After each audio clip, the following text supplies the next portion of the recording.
It was the 38th birthday of the most famous man on the planet, the king of rock and roll. But while the world was preparing cakes and tributes, a process server was walking toward Elvis Presley not with a gift, but with a death sentence for his heart.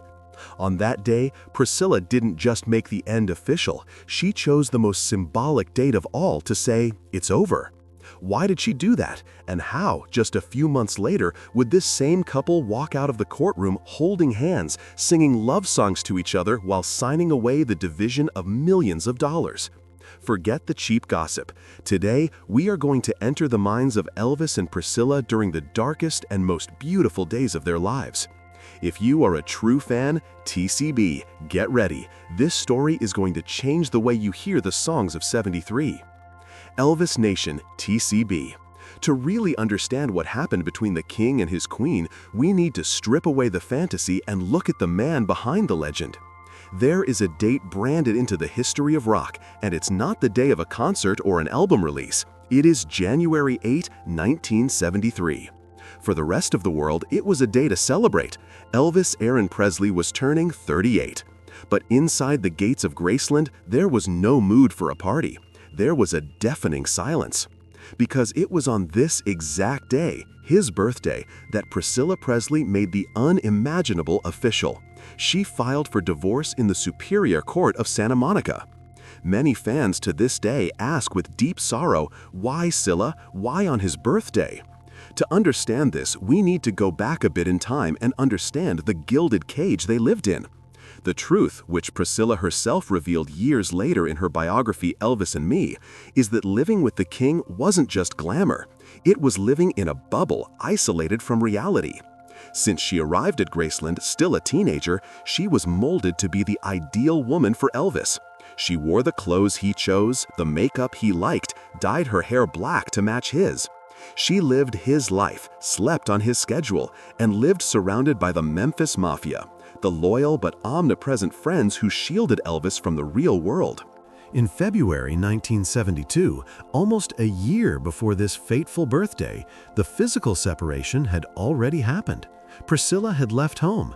She had met Mike Stone, a karate instructor, and for the first time, she realized there was a world where she could be the protagonist of her own story and not just the living doll of the King of Rock. When she left the house, Elvis went into a state of shock and denial. He was the man who could have any woman in the world with a snap of his fingers. The idea that his own wife, the mother of his daughter Lisa Marie, could actually leave him forever was something he couldn't process. He believed deep in his heart that she would come back. He thought it was just a phase, a passing crisis. And that is why January 8, 1973 was so devastating. The legal document wasn't just paper and ink. It was reality banging on Elvis's door with the force of a freight train. By choosing that date, Priscilla wasn't trying to be cruel, but she was sending a definitive message. The cycle had closed. There would be no return. The girl he met in Germany had grown up, and the fairy tale had come to an end in the most human way possible. Now, analyze with me the psychological pressure on this man's head. The timing couldn't be more dramatic. While his personal life was completely crumbling on that January 8th, his professional life demanded that he be at the absolute peak of perfection. There were only 6 days left. I repeat, only 6 days until Aloha from Hawaii via satellite. This wasn't just any show. It was the first concert by a solo artist to be broadcast via satellite to the whole world. The estimate was that over 1 billion people would watch. Elvis was on a strict diet, taking diuretics to lose weight quickly, trying to sculpt his body to fit into that iconic white American Eagle jumpsuit. He was tanned, his hair was impeccable, he looked like a Greek god. But on the inside? On the inside, the king was bleeding. When you watch the Hawaii show again, look beyond the sequins and the karate moves. Look into his eyes. There is a deep sadness, a melancholy you can almost touch. It was no coincidence that, in that historic show, he chose to sing "I'm So Lonesome I Could Cry."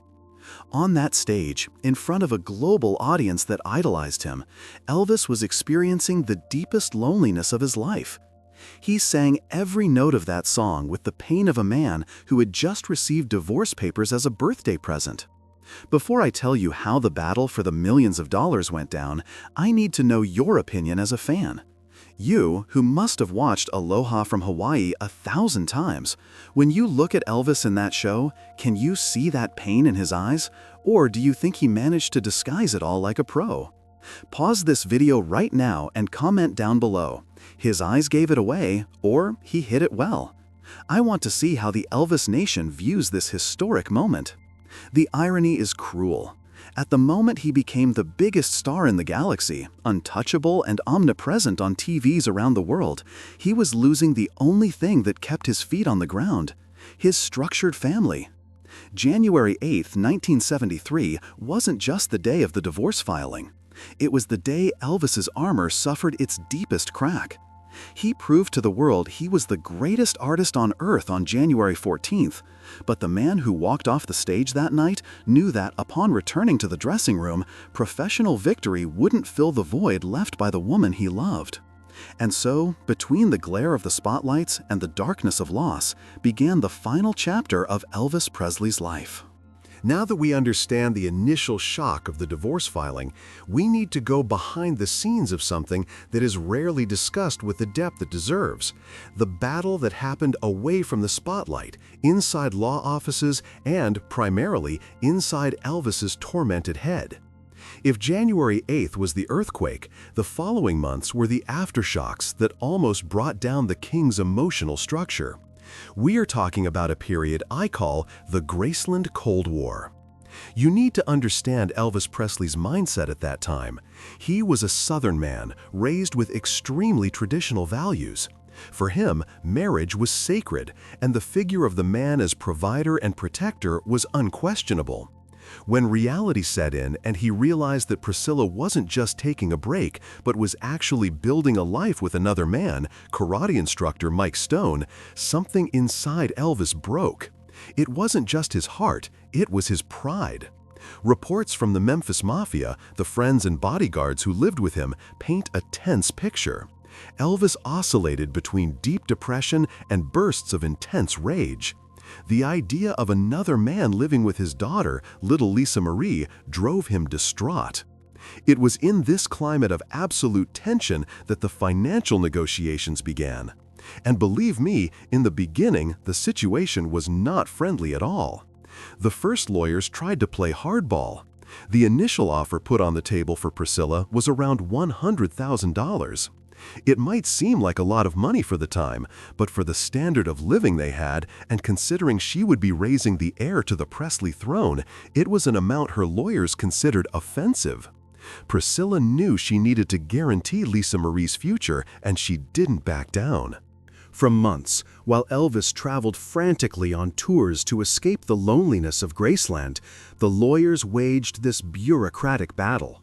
But here we see Elvis's true nature. Despite the anger, despite the corrosive jealousy he felt toward Mike Stone, in the end, the king's generosity spoke louder. He didn't want to see the mother of his daughter left destitute.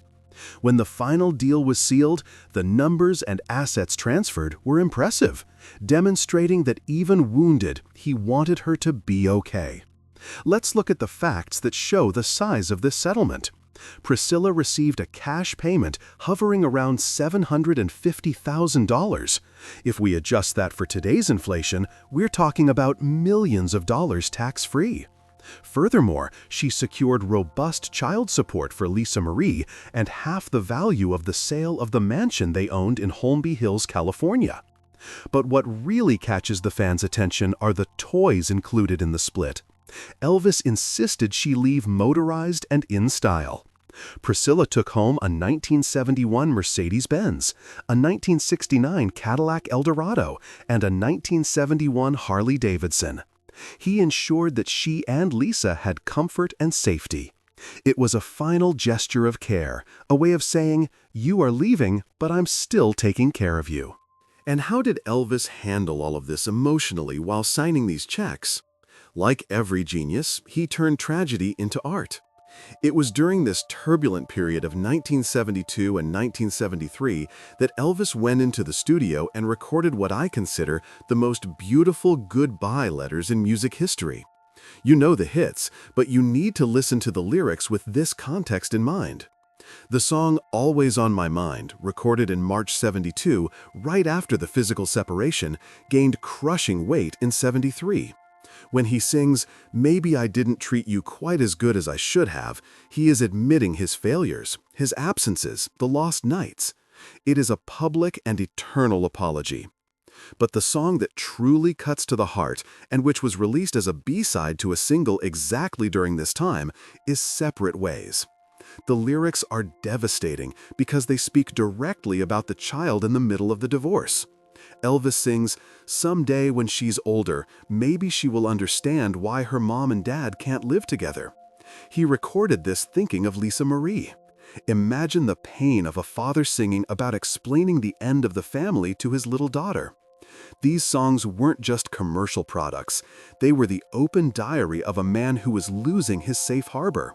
Money resolved the legal part, but these songs showed that the emotional bill for Elvis was never fully paid. He was buying her freedom, but paying with his own soul. Now, be honest with me here. Knowing all this context, this pain he felt about the family falling apart, when you hear these songs today, which one hurts more? Always on My Mind, with him apologizing, or Separate Ways, with him explaining everything to his daughter? Leave a comment below on which of these two is the true soundtrack of the goodbye in your opinion. I want to read every answer. We now arrive at the final act of this Greek tragedy disguised as an American fairy tale. After the shock of the birthday in January and the long bureaucratic battle over assets, the calendar stopped on October 9, 1973. The location? The Santa Monica Superior Court. The gossip world was expecting blood. The press was thirsty for a scandal, expecting to see a destroyed couple trading accusations, leaving through separate doors, and avoiding each other's gaze, as happens in 99% of Hollywood divorces. But Elvis and Priscilla, in their last official act as husband and wife, decided to rewrite the rules of heartbreak. The hearing itself was quick, lasting about 20 minutes. The judge granted the divorce based on irreconcilable differences, a cold, legalistic phrase that says absolutely nothing about the storm of feelings that existed in that room. But what happened in the following minutes, on the exit of that building, is what defines the legend. It is the moment that separates Elvis Presley from any ordinary man. I want you to visualize the scene with me, based on that historic photo we all know. The courthouse doors open, camera flashes explode like lightning, and who appears? Not two enemies, two accomplices.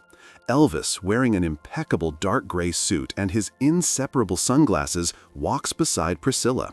And they aren't just walking side by side, they are holding hands. That handshake shocked the press. It wasn't a formal handshake of farewell. It was firm, affectionate. They came out talking and, believe it or not, smiling. Priscilla said years later, "We walked out of the courtroom holding hands. The divorce wasn't because we didn't love each other. He was the love of my life. But I needed to find out what the world was like out there." In that hallway, they proved that the paper signed by the judge undid the civil marriage, but it didn't undo the connection of souls. They were setting each other free, but refusing to abandon one another. And here enters a secret, one of those behind-the-scenes stories that make the hair on your arms stand up. There is a detail about this exit involving another music legend, Dolly Parton.